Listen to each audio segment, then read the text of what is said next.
I am Mainak Sen. I teach at Zilla School, Giridih. And today, here, I am privileged and fortunate to present before you the poem, A Tiger in the Zoo, written by Leslie Norris, the poet.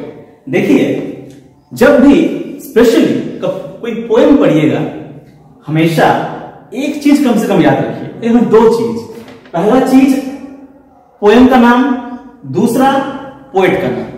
Questions आते हैं, extract based questions जो होते normally उसको तो आता है। तो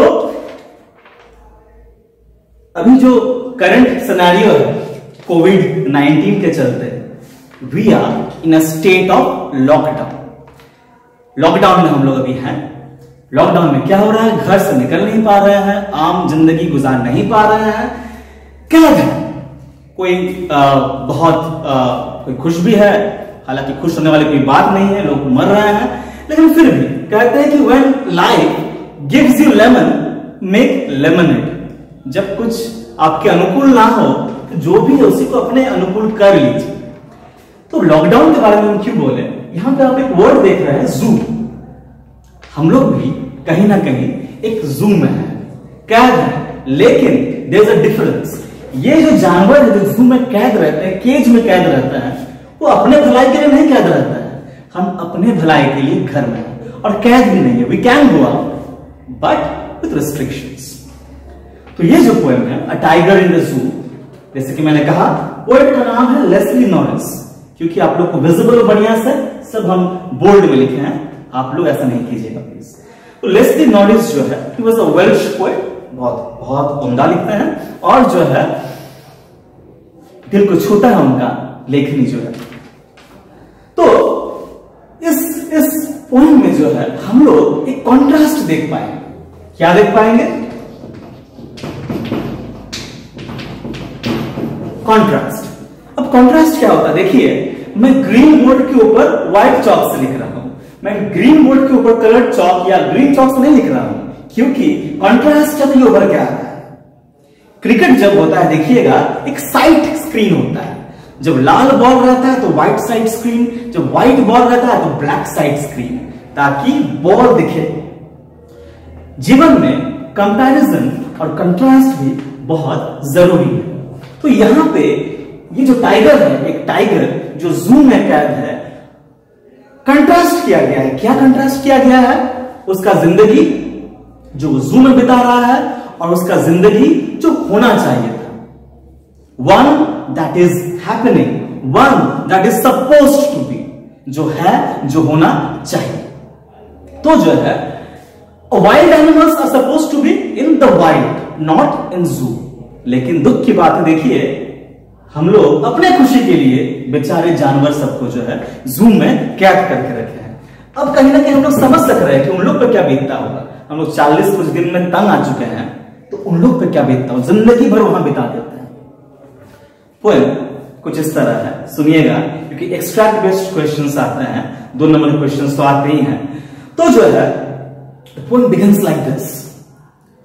he stalks in his vivid stripes, the few steps of his cage on pads of velvet quiet, in his quiet rage।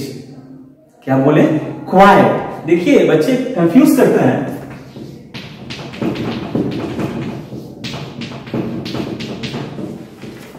Quite और क्वाइट में डिफरेंस है। क्वाइट शान, सेकंड वाला क्वाइट शान, प्रोनाउंसिएशन भी अलग है। क्वाइट कुछ, he is quite a wealthy man, लेकिन quiet is a quiet person, वो एक शांत व्यक्ति है। तो जो है, टाइगर क्या कर रहा है? देखिए, हम लिटरेरी डिवाइस पे भी आएंगे, अलंकार पे भी आएंगे, पहले थोड़ा सा पोएम पढ़ाते हैं, फिर आते हैं। तो जो है, ही स्टॉक्स, किसके बारे में बोला गया है? टाइगर के बारे में बोला गया है। क्या किया गया है? पर्सनिफाई किया गया है। पर्सनिफिकेशन क्या होता है? बाद में आता है। तो he stalks in it vivid stripes the few steps of his cage. जो अब केज कोई 3 BHK फ्लैट तो है नहीं, छोटा सा होता है। तो जो है, उसका छोटा सा जो केज है, उसमें वो चंद स्टेप्स जो है वो लेता है। कौन? The tiger. विविड स्ट्राइप्स है, विविड विविड मतलब ब्राइट, जो स्पष्ट देखता है। स्ट्राइप्स मतलब जो डोरे वगैरह होते हैं, जो डोरे I mean the stripes tiger के जो होते हैं। तो और पेसेस अप एंड डाउन, वो स्टॉप करता है उस केज में, इस तरफ से इस तरफ, इस तरफ से इस तरफ। और बात गौर कीजिएगा, he is in a state of quiet rage. Quiet मतलब शांत, रेज माने गुस्सा। तो जो है यहां पे कंट्रास्टिंग शब्द को लिया गया है, इसको हम लोग ऑक्सीमोरन बोलते हैं बाद में। तो जो है वो tiger is in a state of quiet rage, वो शांत है लेकिन गुस्से में है। शांत क्यों है? विवशता जानती है अपनी, वो निकल नहीं पाएगा बाहर, वो कैद है। गुस्सा क्यों है? क्योंकि उसको अच्छा नहीं लगता ऑब्वियसली उस केज में कैद रहना। तो वो क्या करता है, वो इस तरफ से इस तरफ स्टॉक्स, वॉक्स साइलेंटली इस तरफ से उस तरफ, विविड स्ट्राइप्स लिए हुए, ब्राइट स्ट्राइप्स लिए हुए अपने पीठ के, अपने शरीर पे। और जो चंद जगह, जो थोड़ी सी जगह है उस केज की, वहां पे जो है वो घूमता रहता है। और घूमता कैसे है? On pads of velvet quite. Velvet आपको जानते हैं बहुत मुलायम, बहुत सॉफ्ट होता है। और पैड्स मतलब यहां पे देखिएगा पंजे जो आई मीन जो पैड्स होते हैं पैर के नीचे वाले पंजे जो है, जो बोलेंगे उसको, वो काफी सॉफ्ट होता है। डॉग्स वगैरह भी देखिएगा तो सॉफ्ट होते हैं। तो जो है वो चलता तो आवाज नहीं होता, मैं चलूंगा आवाज होगा, लेकिन वो जब चल रहा है कोई आवाज नहीं हो रहा है, क्योंकि वो जो पैड है उसका वो काफी सॉफ्ट है, वेलवेट सॉफ्ट, क्वाइट, शांत। तो ये किस बारे में कहा गया है? टाइगर के बारे में कहा गया है। कहां पे? जब वो जू में। अब मैंने कहा था कंट्रास्ट, अब कंट्रास्ट किया जा रहा है किसके साथ?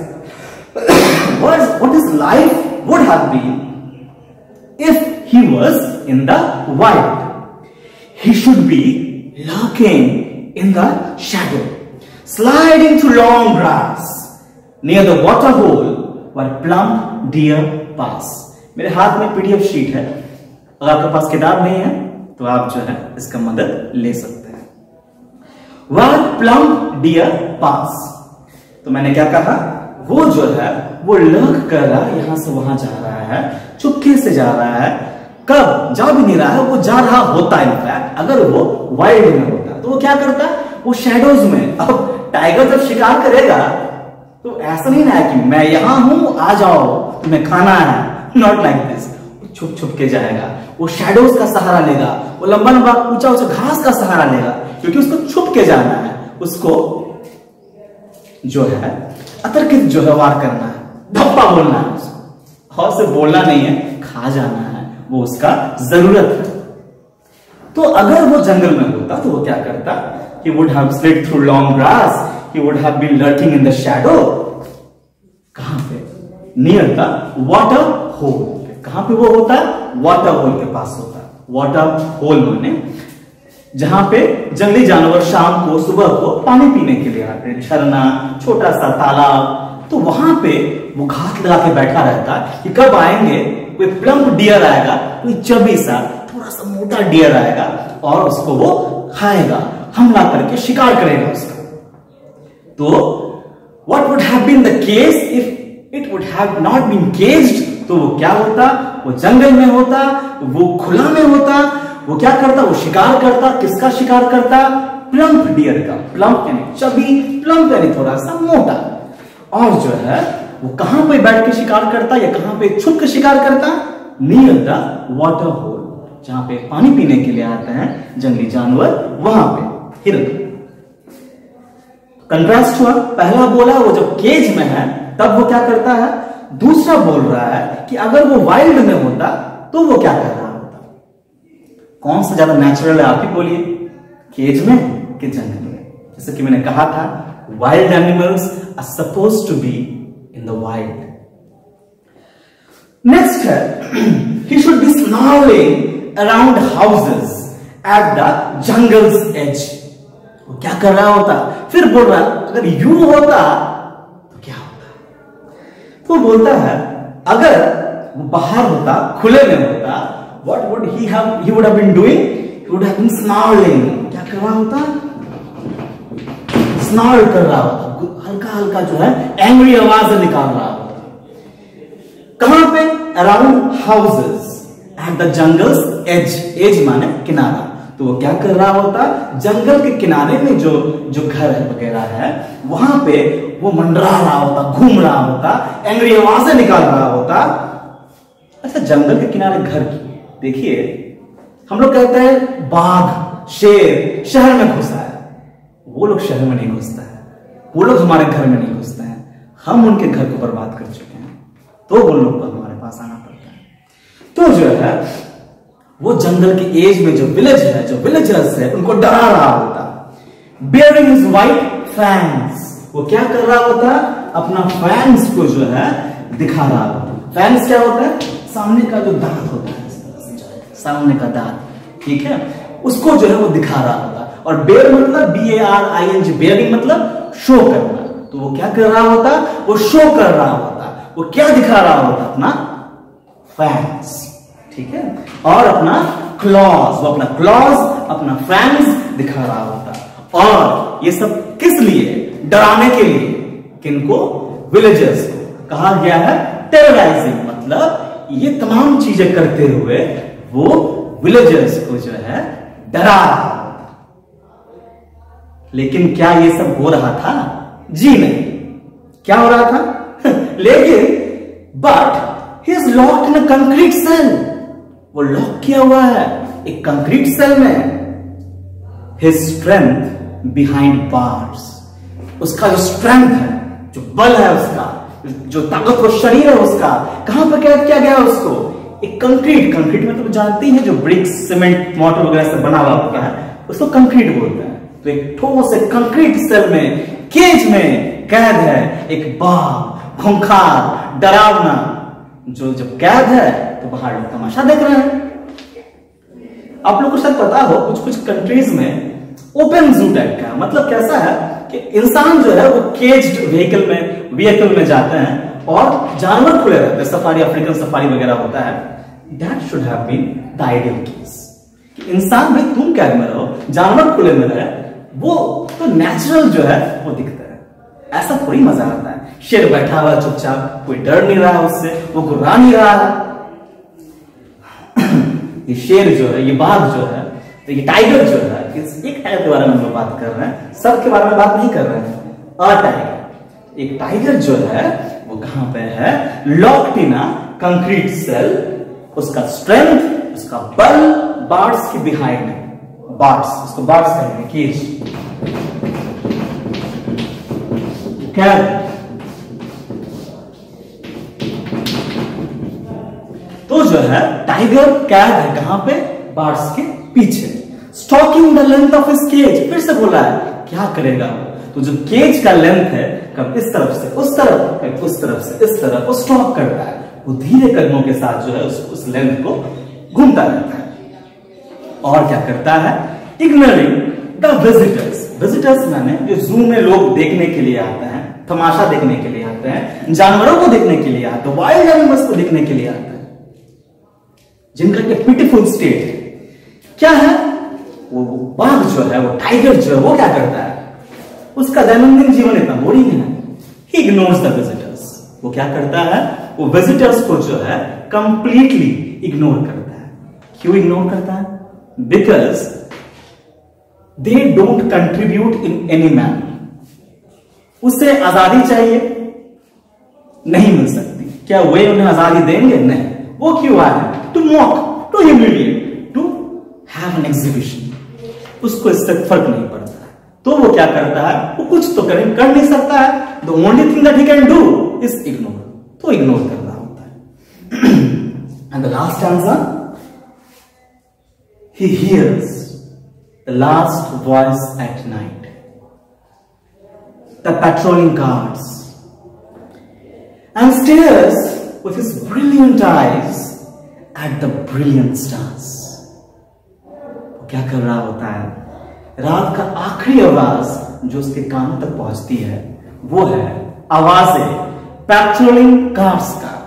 पेट्रोलिंग कार्स माने जो व्हीकल वगैरह, जो पुलिस कार्स है, जो पेट्रोलिंग कार्स है, जो इधर उधर घूमते रहते हैं ताकि सब कुछ सेफ रहे, दुरुस्त रहे, पेट्रोल व्हीकल जो होता है, पुलिस कार्स वगैरह जो होते हैं, तो लास्ट आवाज जो वो सुनता है रात को वो है the sound of patrolling vehicles, cars. और वो क्या करता है? ही स्टेयर्स, वो घूरता रहता है, वो देखता रहता है, लंबा देखता रहता है। किसके तरफ? He looks at the brilliant stars. वो ब्रिलियंट, बहुत चमकते हुए तारों की तरफ देखता रहता है। कैसे देखता है?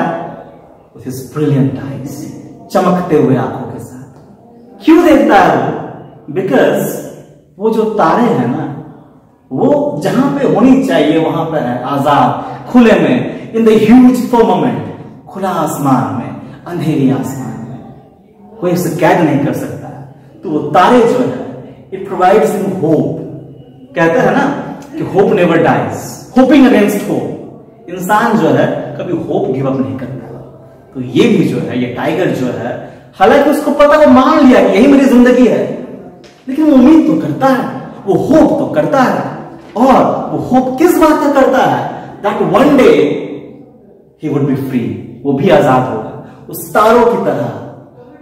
और वो तारे चमकदार तारे हैं, और उनकी आंख जो है, वो टाइगर की आंख जो है, वो भी चमकदार है, ब्राइट। तो कोई सिमिलैरिटी तो है, कोई सिमिलैरिटी तो नहीं है, लेकिन आंखें जो है टाइगर की चमक रही है, स्टार जो है वो भी चमक रहा है। तो ये था पोएम। अब जैसे कि मैंने आपको कहा था, हम पढ़ेंगे अलंकार के बारे में। अलंकार क्या होता है? इंग्लिश में उसको कहते हैं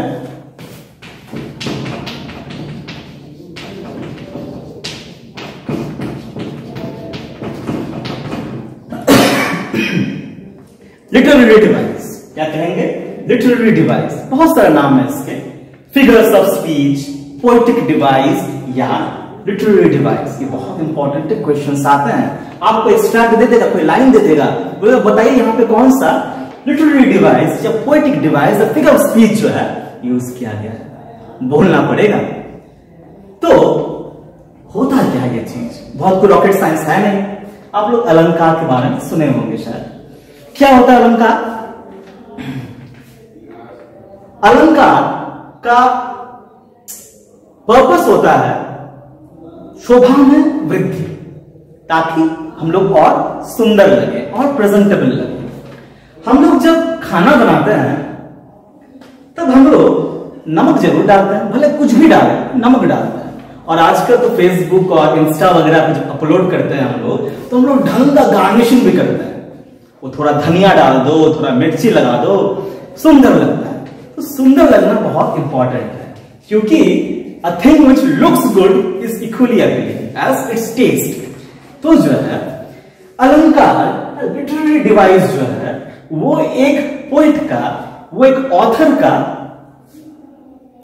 टूल है। इसके सहारे वो अपना जो भी कंपोजिशन है, जो भी अपना पोएम है या प्रोज है, उसको वो और सुंदर बना सकता है, उसको वो और उसका खूबसूरती में चार चांद लगा सकता है। तो ये क्या है बेसिकली? अलंकार, literary device, a tool to enhance, बढ़ाता है। क्या बढ़ाता है? The beauty of composition, a piece of work, writing. हम लोग को बहुत ज्यादा नहीं पढ़ना है, 10th में गिने चुने कुछ पढ़ना है। तो उसमें से सबसे पहला दो जो हम आप भी सुने होंगे, वो है सिमिली और मेटाफर। सिमिली यहां पे है नहीं, लेकिन मेटाफर। लेकिन फिर भी मैं शॉर्ट में एक बार सिमिली भी बोलूंगा।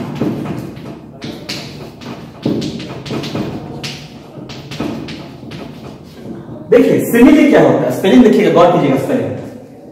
सिमिली, स्माइल नहीं, सिमिली एंड मेटाफर, ये दोनों जो है ना कंपैरिजन के लिए यूज होते हैं। किसके लिए? कंपैरिजन के लिए। लेकिन डिफरेंस है, देखिए जब दो डिसिमिलर चीजें जो अलग है उसको कंपेयर किया जाता है, कोई ना कोई कॉमन चीज एक ढूंढ के, लाइक या एज का यूज करते हुए, तब उसको हम लोग सिमिली कहेंगे। लेकिन जब वही तुलना लाइक और एज के बिना किया जाएगा, उसको हम लोग कहेंगे मेटाफर। तो क्या जैसे देखिए he is as white as snow, वो बर्फ जितना सफेद है। तो हम लोग क्या यूज किए, एज का यूज किए, किस लिए, कंपेयर करने के लिए, तुलना करने के लिए। तो क्या हम लोग वर्ड यूज किए, as. He is black like coal, कोयला जितना जो है वो काला है, सपोज। तो ये हम लोग तुलना किए, कैसे, लाइक और एज का यूज करते हुए। और भी होता है मेटाफर, क्या होता है, इंटरनल कंपैरिजन होता है, अंदरूनी कंपैरिजन। वो जो है दिखाता नहीं है, हम लाइक का यूज नहीं करेंगे, एज का यूज नहीं करेंगे, लेकिन कंपेयर जरूर करेंगे, ठीक है। जैसे his heart is like a lion, उसका दिल शेर जैसा है, तो उसको हम लोग जब मेटाफर बोलेंगे, ही इज लायन हार्ट, वो शेर दिल का है, तो ये हुआ मेटाफर, ठीक। जो पहला फिगर ऑफ स्पीच, जो पहला लिटरेरी डिवाइस हम लोग यहां पे पढ़ेंगे, वो है पर्सनिफिकेशन।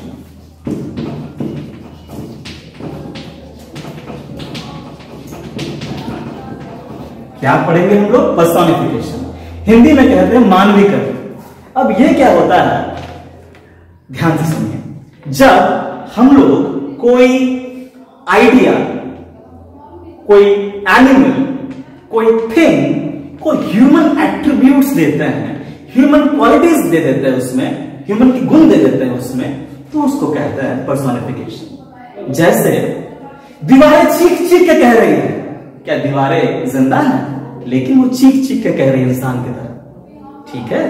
तो द वॉल्स आर स्क्रीमिंग, तो ये एग्जाम्पल है पर्सनिफिकेशन का, ठीक। वैसे ही जैसे शेर के, बाघ के लिए, यहां पे टाइगर के लिए सॉरी, क्या यूज किया गया, ही, तो ये है एग्जाम्पल पर्सनिफिकेशन का।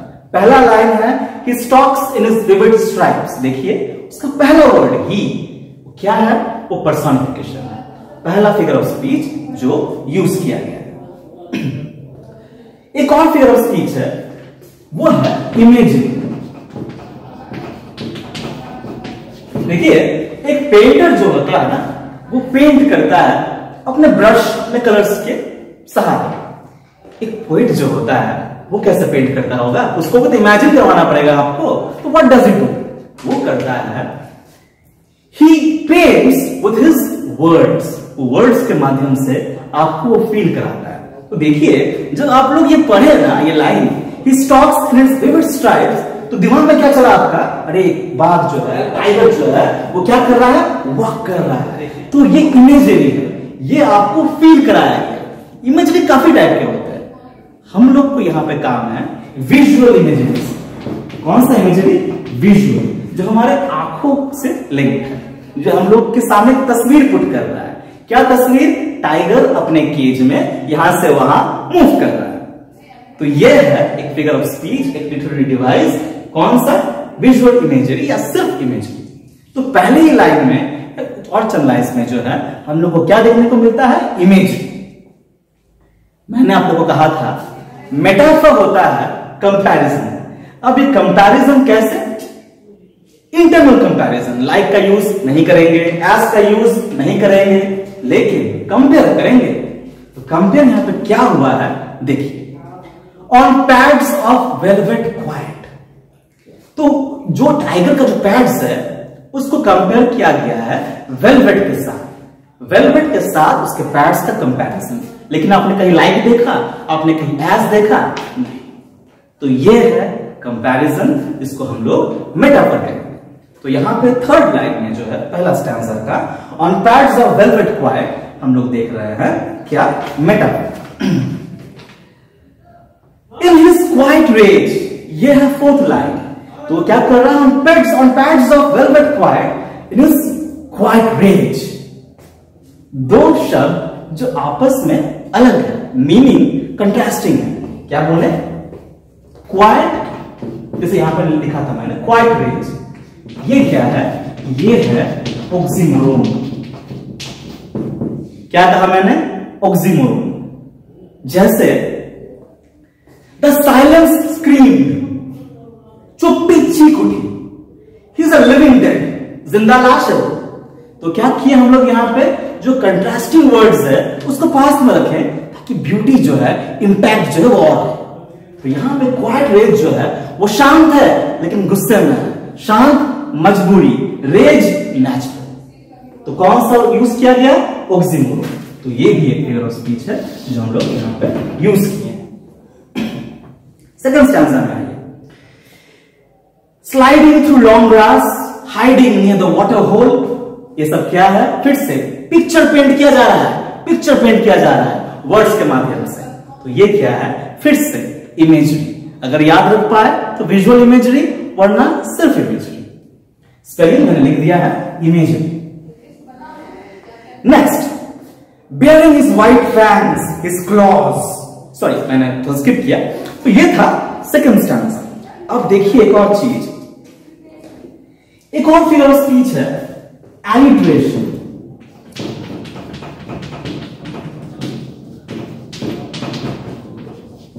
क्या है? एलिट्रेशन।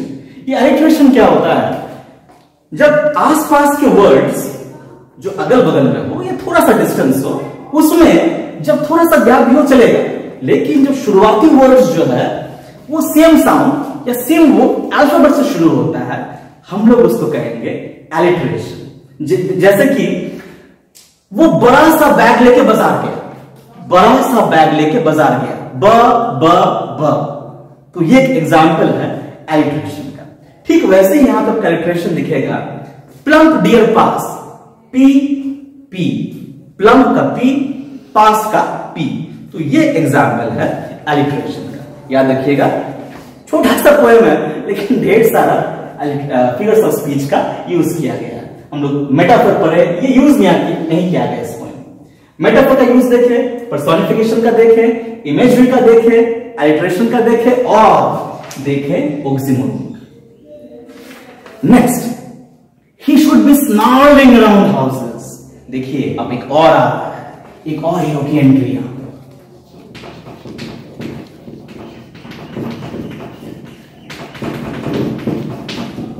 कैसे प्रोनाउंस करें? थोड़ा सा टेढ़ा है।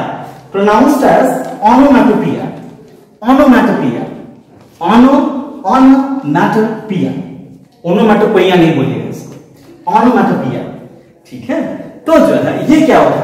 जैसे क्षमा कीजिएगा, आवाज निकला बैंग,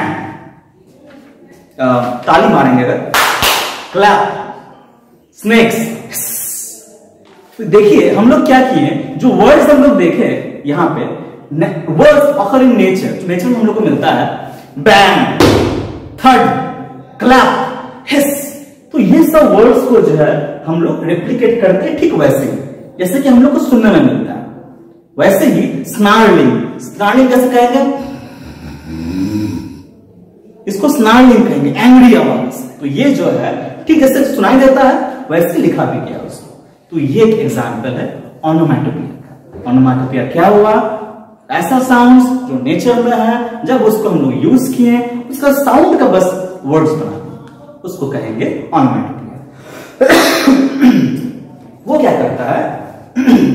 अपना फैंस, अपना क्लॉज दिखाता है और विलेजर्स को जो है वो डराता है।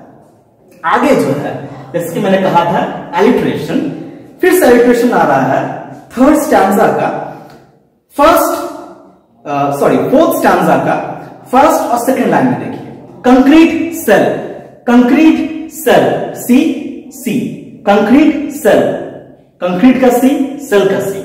और फिर नेक्स्ट लाइन में आइए, behind bars, BEHIND, but not pronounced as behind, is pronounced as behind. तो जो है वो बिहाइंड बार्स जो है, बिहाइंड का बी, बार का बी। तो ये भी जो है एग्जाम्पल है किसका? एलिट्रेशन का। और जब लास्ट स्टैंजा में हम लोग आते हैं, गौर कीजिए, सेकंड लास्ट और लास्ट लाइन क्या है? And stares with his brilliant eyes at the brilliant stars. वो क्या करता है? ब्रिलियंट स्टार्स की तरफ अपने ब्रिलियंट आंखों से, चमकते हुए आंखों की तरफ देखता है। ये है एग्जाम्पल। एक और आया रिपीटेशन, घबराइए नहीं, बहुत आसान। और रिपीटेशन जो है, जैसे कि लास्ट स्टैंजा में इसका यूज हुआ है, ब्रिलियंट आइज, ब्रिलियंट स्टार्स। ये क्यों यूज होता है? बहुत सारे गाने में आप सुनिएगा रिपीट किया जाता है कोई शब्द को, कोई लाइन को। वजह क्या हो? वजह है जो सेंट्रल आइडिया होता है पोएम का या जो भी है गाने का, उसको और प्रोजेक्ट करना। तो जो है ये वर्ड्स को रिपीट किया गया क्योंकि ये कहीं ना कहीं जो सेंट्रल आइडिया है उसको और एलैबोरेट करता है। ये रिपीटेशन जो है ये फर्स्ट आंसर में भी था। देखिए, on pads of velvet quiet in his quiet rays. ठीक है, on pads of velvet quiet in his quiet rays. तो यहां पे भी रिपीट किया गया है। रिपीटेशन जरूरी क्यों था? कि वो टाइगर जो है साइलेंटली धीरे धीरे मूव करता है और वो गुस्से में भी है, जो भी बिल्कुल शांत है। तो ये क्यों, ये क्वाइट और ये ब्रिलियंट, ये दोनों को रिपीट क्यों किया गया? क्योंकि एक मजबूरी, क्वाइट उसका मजबूरी, ब्रिलियंट उसका होप, उसका उम्मीद। तो दोनों बहुत जरूरी है। और अब एक और चीज जो बोलना पड़ेगा वो है राइम स्कीम। इसको मिटाते हैं। आइए राइम स्कीम पे, वो ये क्वेश्चन भी आता है, राइम स्कीम क्या है बताइए।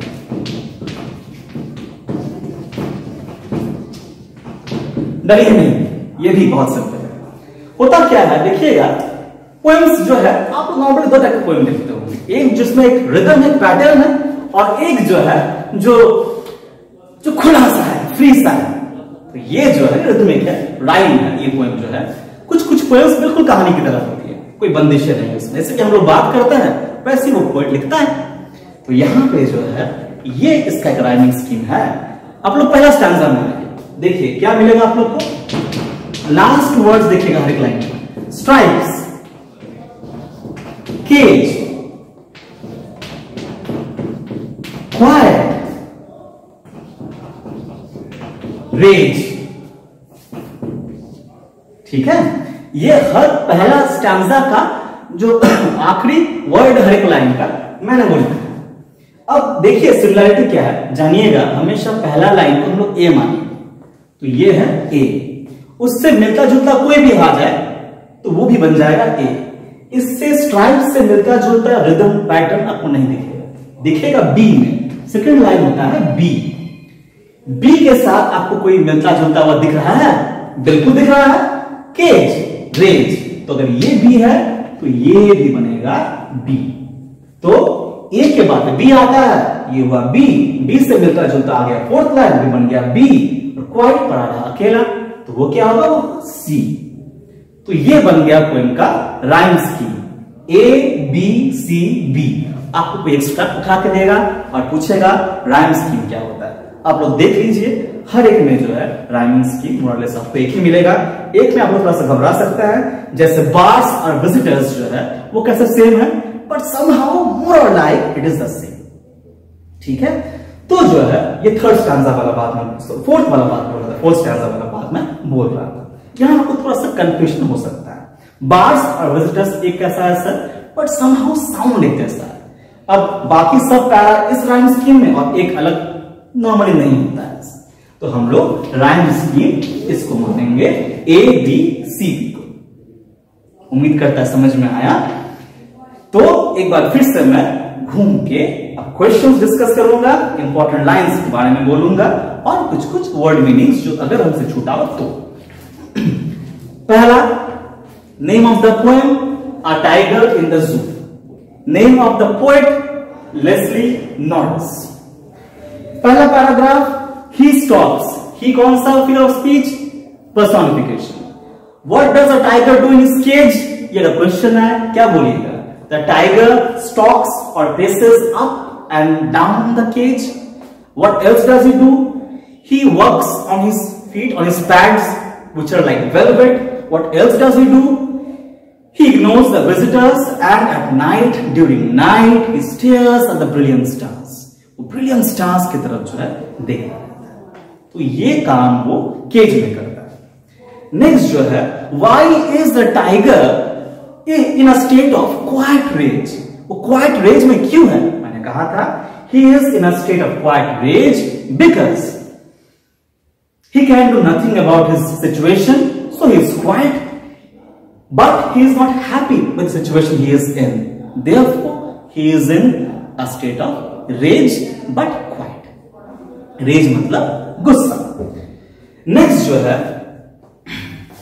what would he be doing if he would have been in the wild? अगर वो वाइल्ड में होता तो वो क्या करना? तो जो है, if he would have been in the wild, he would be lurking in the shadows. Lurking मतलब छुप छुप के आगे बढ़ना. He would be lurking in the shadows, sliding through long grass and hunting plump deers. ये पहला. तो वो क्या कर रहा होता?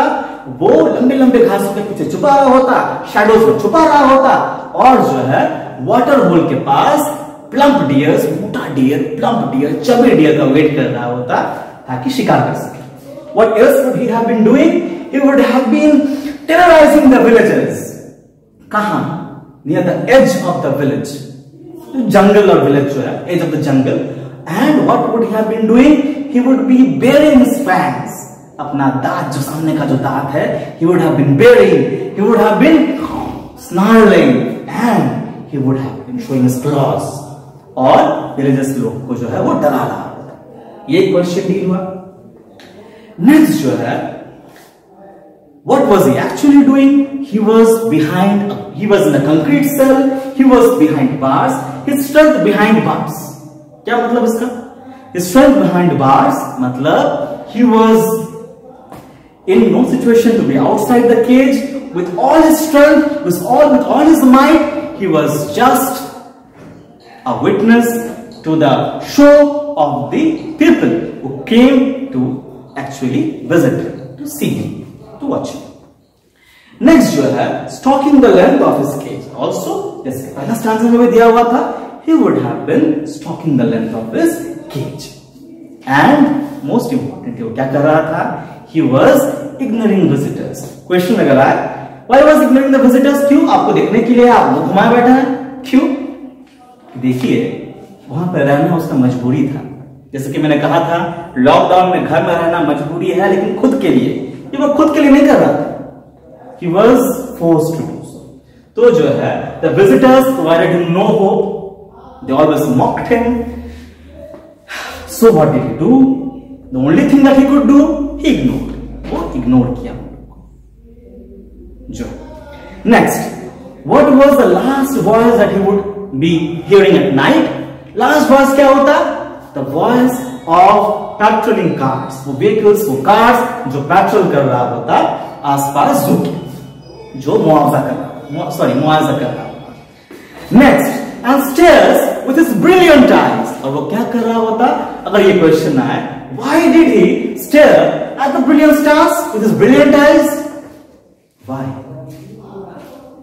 Because the stars were his only hope. The stars were free, the stars were bright, unlike him.